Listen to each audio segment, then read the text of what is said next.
हम कविता भगवान के डाकिए का पार्ट 2 समझ रहे हैं। हम तो केवल यह आंकते हैं कि एक देश की धरती दूसरे देश को सुगंध भेजती है। कितनी अच्छी बात कही है इसमें कि हम तो केवल यह आंकते हैं। आंकते शब्द का मतलब है हम अनुमान लगाते हैं, आकलन करते हैं कि एक देश की धरती। शुरू में उन्होंने कहा है कि एक बार आप इस पंक्ति को हम फिर से समझ रहे हैं कि जो एक महादेश से दूसरे महादेश को जाते हैं, मतलब हम जो देश है इसको महादेश मतलब विस्तृत देश, जहाँ हम बहुत विशाल देश की बात कर रहे हैं। तो यहाँ पे इन्होंने कहा कि एक देश की धरती दूसरे देश को सुगंध भेजती है। सुगंध से क्या तात्पर्य आता है और एक देश की धरती दूसरे देश को क्या भेज रही है, कैसी सुगंध भेज रही है। और यह और वह सौरभ, सौरभ मतलब उसकी महक, हवा में तैरते हुए पक्षियों की पाँखों पर तिरता है। देखो, हवा में तैरते हुए पक्षियों की पाँखों पर तिरता है और एक देश का भाप दूसरे देश में पानी बनकर गिरता है। तो क्या इन्होंने समझाया है कि हम तो केवल ये आंकते हैं कि एक देश की जो धरती है वो क्या दूसरे देश को दे रही है, क्या पहुंचा रही है, तो वो किस तरह की सुगंध भेज रही है। जो फूलों की खुशबू हैं वो पक्षियों की पाँखों में आती है, पाँखों में उसकी महक आती है और वो महक पक्षियों के द्वारा एक जगह से दूसरी जगह पहुंच जाती है।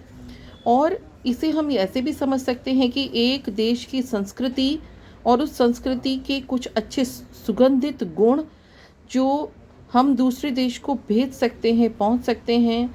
और कहीं पे भी किसी भी देश की सीमा न होते हुए मानवता जो है वो हर देश में एक रूपता में ही विद्यमान है। ईश्वर सर्वशक्तिमान है और ईश्वर को हम सब मानते हैं। हम भगवान जो हैं वो इन डाकियों के माध्यम से अपने संदेश को पहुंचा रहे हैं। किन के माध्यम से? पक्षियों और बादलों के माध्यम से। और पक्षियों के माध्यम से वो जो सुगंध है वो एक देश की धरती से दूसरी धरती पर पक्षियों की पाँखों के द्वारा पहुंच जाती है। और एक देश का भाप, भाप यानी कि जो एक देश में जो बारिश हो रही है, जो वर्षा हो रही है, वो ज़रूरी नहीं कि उसी देश का भाप है। वो जो वर्षा है वो दूसरे देश में जो पानी है उस पानी की भाप बनती है और वो दूसरे देश में जाकर उस पानी की भाप के बादल बनते हैं। और हवा द्वारा वो बादल एक जगह से दूसरी जगह पहुंचकर वो भेदभाव नहीं करते, वो दूसरे देश में जाके बरस जाते हैं। तो इससे हम क्या समझ रहे हैं? दूसरे देश में पानी बनकर गिरता है। आप सोचिए कि ये ईश्वर जो हैं वो अपनी नेमत को बरसाने में, अपने आशीर्वाद को देने में हम मनुष्यों में, प्रकृति में कहीं कोई भेदभाव नहीं करते हैं।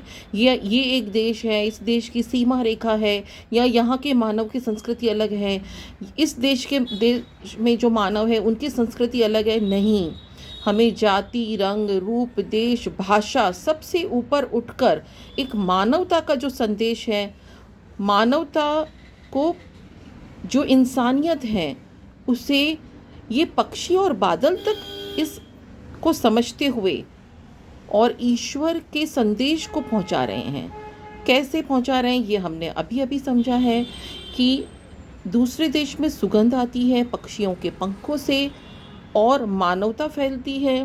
साथ में पानी भाप बनकर बादलों के द्वारा बरसता है। तो कहाँ इसमें, कहाँ कोई भेदभाव रहा, कहाँ कौन सी सीमा रही, कहाँ एक देश की सीमा रेखा दूसरे देश से अलग हो गई, या ये अलग हो गया देश, ये अलग है, ये संस्कृति, ये सभ्यता। नहीं, ईश्वर ने, भगवान ने अपने डाकियों के द्वारा, इनके माध्यम से, रामधारी सिंह दिनकर ने ये बात कितनी बहुत बारीकी से और बहुत ही सहज तरीके से समझाई है कि हम वसुधैव कुटुंबकम को लेके चल रहे हैं, विश्व बंधुत्व को लेके चल रहे हैं। और हमारी भारतीय संस्कृति हमेशा से ये मानती आई है कि विश्व बंधुत्व की भावना को लेकर ही हमारी संस्कृति खड़ी है। और ये पक्षी, ये बादल जो अपना संदेश भेज रहे हैं, इसे प्रकृति समझ जाती है। प्रकृति इसको अपने में आत्मसात कर रही है, जिसे हमें भी समझना होगा और हमें भी इस बात को मानना होगा कि ये भगवान के डाकिए हैं।